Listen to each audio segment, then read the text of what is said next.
வணக்கம் சார். வணக்கம். வெள்ளி விலை தினம் தினம் ஒரு புதிய உச்சத்தை தொட்டுட்டு இருக்கு அப்படிங்கிறத பார்க்குறோம். இன்னைக்கு கூட ஒரு கிலோவுக்கு 20,000 ரூபாய் அளவுக்கு உயர்ந்திருக்கு அப்படிங்கிறத பார்க்க முடியுது. இந்த சூழ்நிலையில் சைனா சில்வர் எக்ஸ்போர்ட்டுக்கு வந்து நிறைய ரெஸ்ட்ரிக்ஷன்ஸ் கொண்டு வந்திருக்காங்க அப்படிங்கிறதெல்லாம் பார்க்க முடியுது. ஸோ என்ன நடந்துட்டு இருக்கு? குளோபலி சில்வர் ரொம்ப இம்பார்ட்டண்ட்டான மெட்டலாக மாறிக்கிட்டு இருக்கா? எஸ். ஒரு இம்பார்ட்டன்டான மெட்டலா மாறின்னு இருக்கு. பட் இதை சரியா புரிஞ்சுக்கிறதுக்கு கொஞ்சம் ஹிஸ்ட்ரியில போகணும், பின்னாடி போகணும். சில்வரை பத்தி தெரிஞ்சுக்கிறதுக்கு. இப்போ உலகத்துல பாத்தீங்கன்னா சில்வர் விலை இந்த மாதிரி இந்த வருஷம் கனாபினான்னு ஏறினதுக்கு காரணம் பல காரணங்கள் இருக்கு. எல்லாத்தையும் ஒன்னொன்னா நான் சொல்றேன். ஒன்று வந்து என்னன்னா, சில்வர் வந்து ஒரு ப்ரெஷியஸ் மெட்டல். கோல்டும் சில்வரும் பிளாட்டினமும் கூட சேர்ந்து இதெல்லாம் ப்ரெஷியஸ் மெட்டல் அப்படின்னு பேர். ப்ரெஷியஸ் மெட்டல்னா பொதுவாக இது வந்து ஒரு யாராவது வாங்கினாங்கன்னா அதுக்கு ஒரு வேல்யூ இருக்கும். அது வாங்கினா, ஓ நீங்கள் சில்வர் வாங்கிட்டீங்களா, கோல்டு வாங்கிட்டீங்களா, பிளாட்டினம் வாங்கிட்டீங்களான்னு அந்த ப்ரெஷியஸ்னஸ்னால அதுக்கு ஒரு ப்ரீமியம் விலை எப்போவுமே உலகத்தில் கொடுத்துருக்கு. இந்த 3 மெட்டல்ஸ், சில மற்ற மெட்டல் கூட இருக்கு. ஸோ அது ஒரு பக்கம்.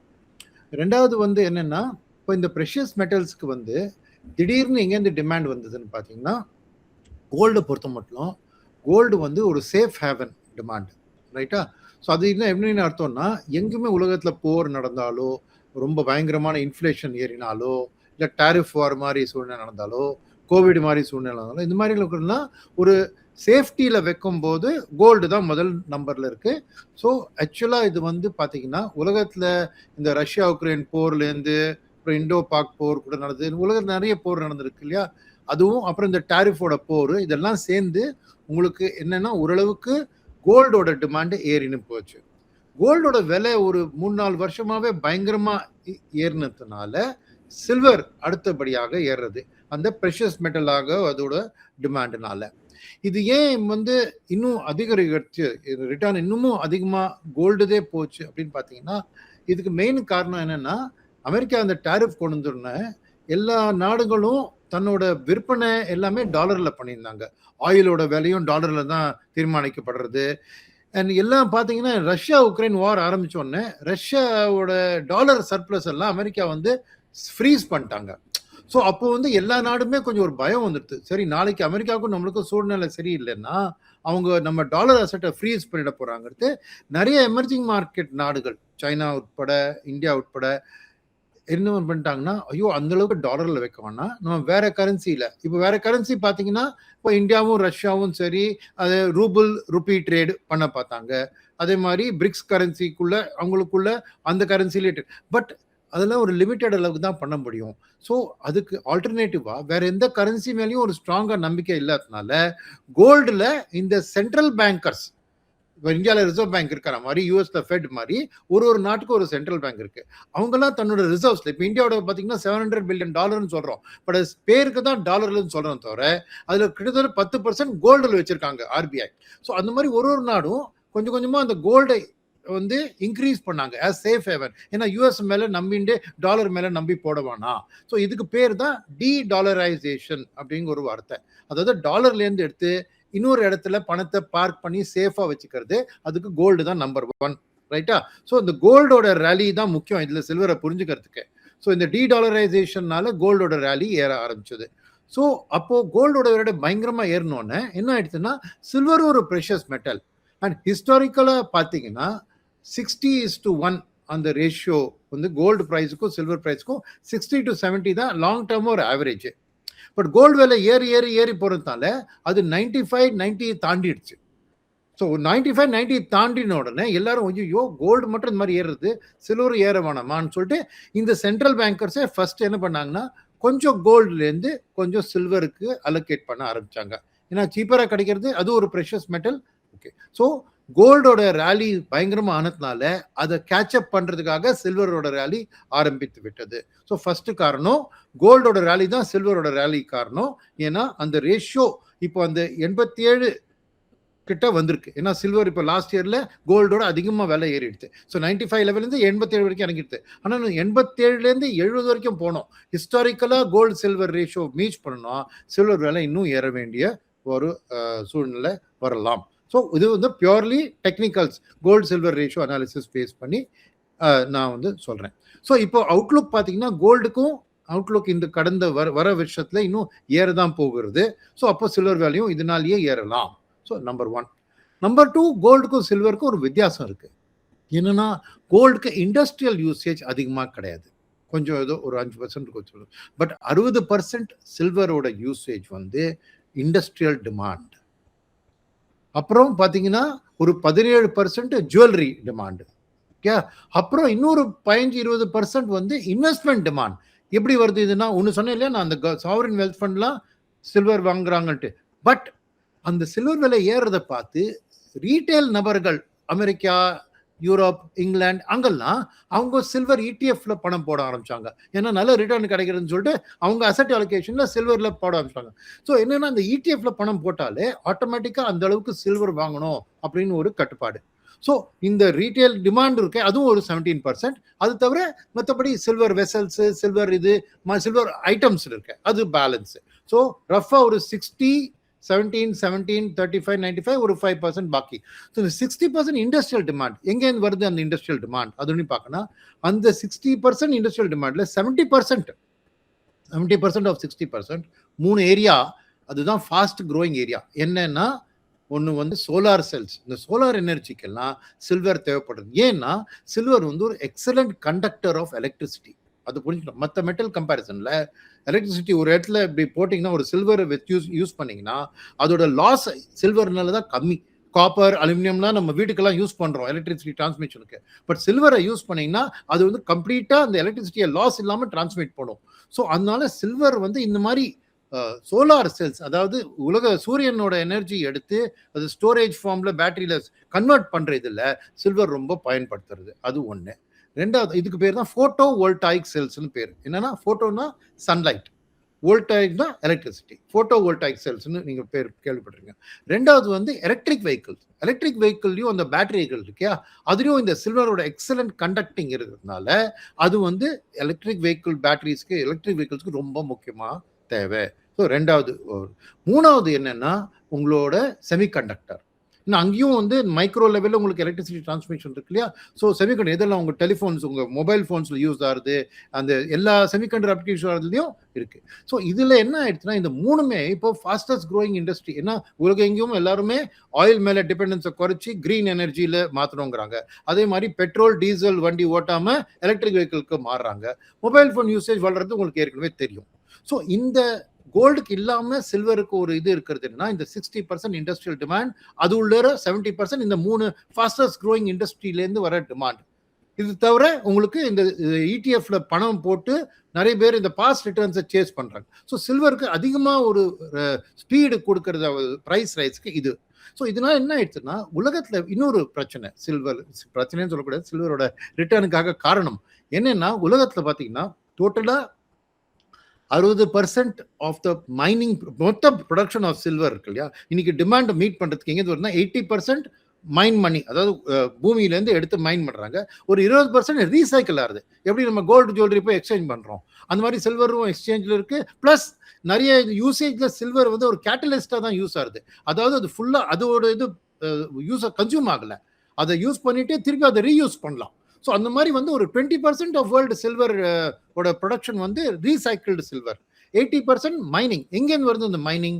இந்த மைனிங் வருது வந்து America, north America, Canada and USA, central America, west Indies, அந்த மாதிரி Mexico, south America, Brazil, Argentina. 60% இவங்க ப்ரொடியூஸ் பண்றாங்க. ஸோ இப்போ பார்த்தீங்கன்னா ஒரு 15%, 20% தான் ஏஷியாலேருந்து வருது. அதில் தான் சைனா. ஸோ இதில் தான் என்ன சொல்றேன்னா, சைனாவை வந்து எக்ஸ்போர்ட்டை பேன் பண்ணனா, அவங்க பெரிய எக்ஸ்போர்ட்டர் கிடையாது, அவங்க நெட் இம்போர்ட்டரு. ஆனா அதை மீறி அவங்க நாட்டில் என்ன பண்றாங்கன்னா, கம்பெனி வந்து வெளிநாட்டு நல்ல வேலை கிடைக்கிறதுன்னு சொல்லிட்டு எக்ஸ்போர்ட் பண்ணுங்க. பட் சைனாக்கே தேவை. ஏன்னா சைனா வந்து doesn't produce, but China is the second biggest consumer of silver, right? So அதனால என்னன்னா, சைனால இந்த தடுப்பு போட்டதுக்கு காரணமே தனக்கு தேவை. ஏன்னா உங்களுக்கு தெரியும், இவி இண்டஸ்ட்ரியில சைனா நம்பர் 1 இல்லையா. எம்ஜி, அப்புறம் இந்த நியூ இவி காரெல்லாம் அவங்களுக்கு தான், சைனா தான் நம்பர் 1. அதே மாதிரி மொபைல் ஃபோன்லையும் சைனா தான் வேர்ல்டுல லீடிங், ரைட்? ஸோ இப்படி பார்க்கும்போது அந்த சோலார்லையும் பார்த்தீங்கன்னா சைனாவோட சோலார் கெப்பாசிட்டி உலகத்திலேயே ஹையஸ்ட் அவங்களுக்கு தான். ஸோ இதனால சைனாக்கு வந்து டிமாண்ட் லோக்கலாகவே அவங்க டிமாண்ட் வளர்றதுனால இவங்க உட்காந்து சின்ன சின்ன எக்ஸ்போர்ட்டர்லாம் எக்ஸ்போர்ட் பண்ணிட்டு அவங்க ப்ராஃபிட்டுக்காக பார்க்கறதால தடை போட்டு ஒரு லைசன்சிங்காக கொண்டு வந்திருக்காங்க. அதாவது பெரிய கம்பெனி அட்லீஸ்ட் சிக்னிஃபிகண்டாக நீங்கள் வந்து ப்ரொடக்ஷன் 1000 டன் அது மாதிரி ஏதோ நிறைய பண்ணுறங்கன்னா அவங்களுக்கு வந்து லைசன்ஸ் கொடுத்து நீ எவ்வளோ எக்ஸ்போர்ட் பண்ணலான்னு அவங்க கண்ட்ரோல் பண்ணுறதுக்கு முயற்சி பண்ணுறாங்க. அது சைனா. ஸோ எதுக்கு சொல்ல போறேன்னா சைனா அவ்வளோ வந்து ப்ரொடியூஸ் பண்ணல, பட் இருக்கிறத கொஞ்சம் ப்ரொடக்ஷனையே அவங்க வித்துறக்கூடாது வெளியிலன்னு அவங்க தடை போடுறாங்க. ஏன்னா அவங்களுக்கு இண்டஸ்ட்ரியல் டிமாண்ட் ஏறுறாப்புல தெரியுது. ரெண்டாவது சைனா ஏன் இந்த மாதிரி பண்ணுறாங்கன்னா உலகத்திலேயே எல்லாருக்கும் இது தேவைன்னு தெரியும். ஸோ ஒரு மாதிரி இந்த குளோபல் டேரிஃப் வாரில் அமெரிக்கா மேல ப்ரெஷர் போடுறதுக்காக கூட இது ஒரு ஸ்டெப்பா இருக்கலாம். அந்த டேரிஃப் வார் சண்டை போடுறதுல இதை டைட்டன் பண்ணாலே ஆட்டோமேட்டிக்கா அந்த இதெல்லாம் வந்து இம்பாக்ட் ஆகும். டேரிஃபோட இம்பாக்ட் அவங்க சைனாலேருந்து மொபைல் ஃபோன் அமெரிக்காவுக்கு ப்ரொடியூஸ் பண்ணி அனுப்புறாங்க, அதுக்குள்ளான காஸ்ட்டை கண்ட்ரோல் பண்றதுக்கு. ஸோ இதெல்லாம் பல ரீசன்ஸ் இருக்கும். சைனா வந்து ஒரு ஜியோ பொலிட்டிக்கல் மூவாக தான் இதை பண்றாங்க, ரைட்டா? பட் எதுக்கு சொல்ல வரேன்னா இந்த mining production and demand and supply பார்க்கலாம். இப்போ சில்வரோட ப்ரொடக்ஷன் 10 வருஷத்துக்கு முன்னாடி பார்த்தீங்கன்னா 1000 மில்லியன் டன். 2015லேருந்து பார்த்தீங்கன்னா அது 1000 மில்லியன் கொஞ்சம் கொஞ்சமாக குறைஞ்சு வந்து 2020 கோவிட் போது ஒரு 950 டன்ஸுக்கு குறைஞ்சி விடுத்து, ரைட்டா? அதுக்கப்புறம் 959 திரும்ப கொஞ்சம் மைனிங் ஏறி இன்னைக்கு இந்த 1000 மில்லியன் டன் எது 2015 இருந்ததோ அதே லெவலுக்கு தான் வந்திருக்கு. என்ன ப்ராப்ளம்னா இப்போ இந்த சவுத் அமெரிக்காவில் தான் ஒரிஜினலா சில்வர் கண்டுபிடிச்சாங்க. அந்த ஸ்பெயின்லேருந்து போய் இந்தியாவை தேடி அங்கே போய் மெக்சிகோ அந்த லேண்டே அவங்க தான் சில்வர் கண்டுபிடிச்சாங்க. அந்த சில்வர் எல்லாம் நிறைய மைன் பண்ணி இன்னைக்கு சவுத் அமெரிக்கா பொறுத்த மட்டும் சில்வர் வந்து மைன்ஸ் எல்லாம் ரொம்ப குறைஞ்சு விட்டது. மெக்சிகோ ஓரளவுக்கு நார்த் அமெரிக்கா சென்ட்ரல் அமெரிக்கா அந்த பீரியட்ல தான் கொஞ்சம் ஒரு ப்ரொடக்ஷனை ஏற்றக்கூடிய வாய்ப்பு இருக்கு. எதுக்கு சொல்றேன்னா கஷ்டப்பட்டு 2020லேருந்து 950லேருந்து இன்னைக்கு ஒரு 1050 டன்ஸ் வரைக்கும் வந்திருக்கு. இதுக்கு மேல அடுத்த 2-3 வருஷம் ப்ரொடக்ஷன் பார்த்தீங்கன்னா ஒரு 1100 1150க்கு மேல போக வாய்ப்பு இல்லை, ரைட்டா? இது ஒரு சூழ்நிலை in terms of production. Supply demand எப்படி இருக்குதுன்னா இந்த 10 வருஷமா டிமாண்டு அதே ஒரு 1950 அந்த லெவல்லையே இருந்தது. ஸோ சில்வர் டிமாண்டும் சப்ளையும் ஒரு மாதிரி மேட்ச் ஆகி போயிட்டு இருந்தது இந்த 10 இயர்ஸ்ல. மோஸ்ட் ஆஃப் த டைம் இந்த லாஸ்ட் 2 இயர்ஸ்ல ஒரு வருடமும் 200 மில்லியன் டன்ஸ் அதிகமா டிமாண்ட் ஏறி இருக்கு. ஏன் ஒன்று சொன்னேன் இல்லையா, இந்த solar photovoltaic cells, EVs, semiconductor plus ETF demand. எல்லாரும் ETF வாங்குறாங்க, அதுக்காக நான் சில்வர் டிமாண்ட். ஸோ திடீர்னு 20% டிமாண்ட் ஏறிட்டு சப்ளை வந்து அதே லெவலுக்கு ஒரு 5% தான் ஏறித்து. ஸோ இந்த 20% லாஸ்ட் இயர் பார்த்தீங்கன்னாலே இந்த இண்டஸ்ட்ரியல் டிமாண்டே ஒரு 10-11% வளர்ந்துருக்கு. ஸோ இந்த மாதிரி அடுத்த வருஷம் இன்னொரு 10% வளர்ந்தா இன்னொரு 120 மில்லியன் டன்ஸ் 1200 பேஸ் இல்லையா இப்போ 1320க்கு போகும். இன்னொரு 10% போனால் 1400க்கு தாண்டும். பட் சில்வர் ப்ரொடக்ஷன் அந்த அளவுக்கு. ஸோ அந்த டிமாண்ட் சப்ளை கேப் வந்து வைடன் ஆகி போகிறாப்புல தெரியுது. இதுக்கு என்ன ஒரு நெகட்டிவ் ஆகலாம் அப்படின்னா வேர்ல்டு ஸ்லோடவுன்ல வந்து எல்லா எக்கானமியும் டவுன் ஆனாதான் இது வந்து ஆப்போசிட்டா வரலாமே தவிர வேர்ல்டு ஒரு நார்மல் க்ரோத் பாத்தில் போற பட்சத்துல இந்த டிமாண்ட் சப்ளை கேப் வந்து வைடன் ஆகிட்டு போயிட்டே இருக்க போகுது. அதனால சில்வருக்கு ஒரு upward pressure in prices. So இது ரெண்டாவது காரணம், ரைட்டா? ஃபர்ஸ்ட் காரணம் சொன்னது கோல்டு ப்ரைஸ் ஏறினால ரேஷியோ 87லேருந்து 70 வரத்துக்கு சில்வர் ஏறி ஆகணும், நம்பர் 1. நம்பர் 2, சில்வரோட ஓன் இந்த இண்டஸ்ட்ரியல் டிமாண்ட்ல வந்து பார்த்தீங்கன்னா டிமாண்ட் சப்ளை மிஸ்மேட்ச் வந்து கொண்டு இருக்கிறது. ஸோ இது ரெண்டாவது. மூணாவது, நம்ம இந்தியாவில் உட்காந்துருக்கோம். இந்தியாவில் என்ன ஆயிருக்குன்னா நம்ம மக்கள்ல ஓரளவுக்கு கோல்டு விலை கனாபினான்னு ஏறினதுனால அவங்க நிறைய இந்த ஏழை மக்கள் எல்லாம் கோல்டுக்கு பதிலாக சில்வரை வாங்கலாமேன்னு ஒரு சின்ன முயற்சி ஆரம்பிச்சிருக்கு. ஏன்னா விலை பயங்கரமாக ஏறினாலும் கோல்டு ஜுவல்லரி அவங்களால அஃபோர்ட் பண்ணுவேன். ஸோ சில்வர் அதில் வந்து கோல்டு கோட்டட் சில்வர் ஜுவல்லரி இருக்கு, 1 கிராம் கோல்டு மிக்ஸ் பண்ணி ஜுவல்லரி பண்ணுறது, இந்த மாதிரி. பட் கோர் அது வந்து சில்வர். ஸோ அதனால சில்வர் டிமாண்ட் கொஞ்சம் ஏறின்னு இருக்கு இங்கே. ஒன்று. ரெண்டாவது என்னன்னா இந்த சில்வரோட ரேலியை பார்த்துட்டு கண்ணாபினான்னு இப்போ சில்வர் ETF மாதிரி ப்ராடக்ட்ல நிறைய பேர் இன்வெஸ்ட் பண்ண ஆரம்பிச்சிட்டாங்க. எல்லாம் பாஸ்ட் ரிட்டர்ன்ஸ் கோல்டு ETF போட ஆரம்பிச்சிட்டாங்க. சில்வர் ETF எய்யும் ஒரே வருஷத்துல 3 மடங்கு ஏறி இருக்கு. இன்னைக்கு 5000 கோடி தாண்டி எடுத்து 1500 கோடி கிட்ட இருந்தது, இன்னைக்கு 5000 கோடி தாண்டி எடுத்து 3 புது AMCs கூட சில்வர் ETF லான்ச் பண்ணியிருக்காங்க. ஸோ அதனால ஆக்சுவல் ரியல் சில்வர். ஸோ இந்தியாவுக்கு என்னன்னா அந்த ப்ரொடக்ஷன் கிடையாது. ஸோ அந்த அளவுக்கு நம்ம சில்வர் இம்போர்ட் பண்றோம், ரைட்டா, நாட்டில். ஸோ நம்ம நாட்டோட ட்ரேட் டெபிசிட் அஃபெக்ட் ஆகுது இதனால. ஸோ ரெண்டாவது விஷயம் இது வந்து இன்வெஸ்ட்மெண்ட் டிமாண்ட் ஃப்ரம் இந்தியா. மூணாவது என்னன்னா இந்தியாவில் உட்காந்துருந்தேன்னா உங்களுக்கு தெரியும் போன வருஷம் கரன்சி வந்து 7% வீக்கன் ஆயிருக்கு.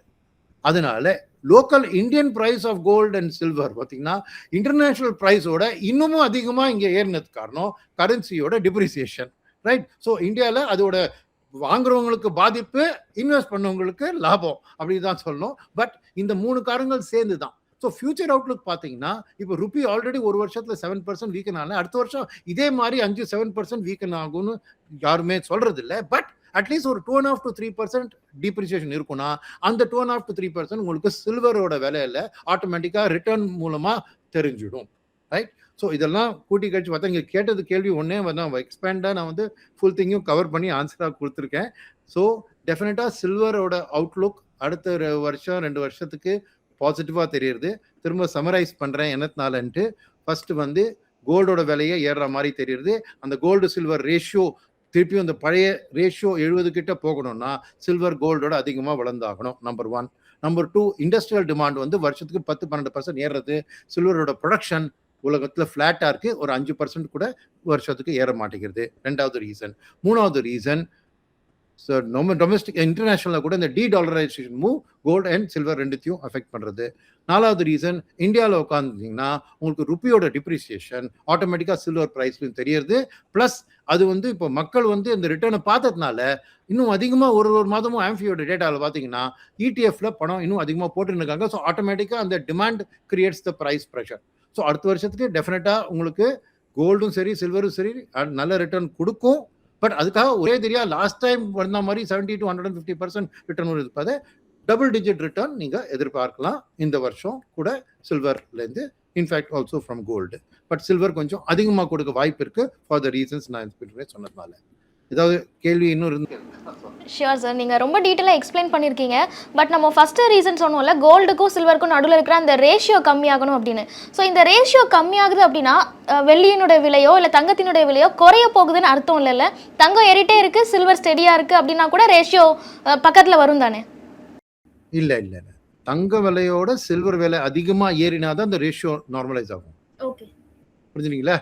தங்கம் 10% ஏறி சில்வர் 15% ஏறினா 5% அதிகமாக அந்த வந்ததுனால அந்த ரேஷியோ குறையும். இது gold silver ratio, silver gold ratio இல்லை, gold divided by silver. So silver வந்து இன்னும் ஃபாஸ்டா பிரைஸ் ரைஸ் ஏறினா தான் அந்த ரேஷியோ 87 குறையும். இப்போ அதனால தான் 95ல இருந்தது 87 வந்திருக்குமா.